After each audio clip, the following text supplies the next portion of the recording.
শান্তির বাজারে Devika micro finance থেকে চুরি করতে গিয়ে হাতে নাতে আটক এক চোর। দিনে দুপুরে চুরিকাণ্ড। ঘটনার বিবরণে জানা যায়, বৃহস্পতিবার শান্তির বাজার শহরে দেবিকা মাইক্রো ফাইন্যান্স নামে একটি সংস্থা থেকে এক যুবক চুরি করতে গিয়ে সংস্থার কর্মীর হাতে ধরা পড়ে।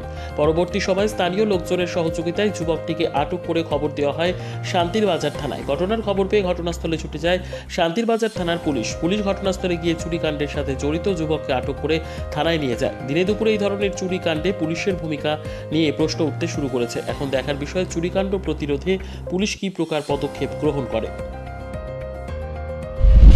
ভিতরে বাদ থেকেছিলাম, এমন পুনাইছে বাড়ির উপরে দিয়ে ভিতরে হাত ঢুকে জুতা দিয়ে অনেকটা দূরে জুতা খুলেছে খালি পাওয়া।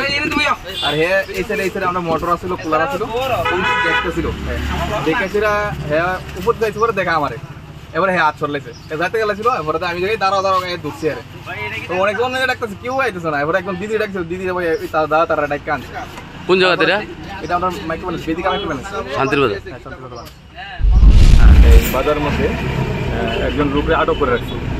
এখন দেখলাম যে বেদিকা মাইক্রো ফাইন্যান্সে নাকি চুরির উদ্দেশ্যে নাকি ঢুকছে। এখন কি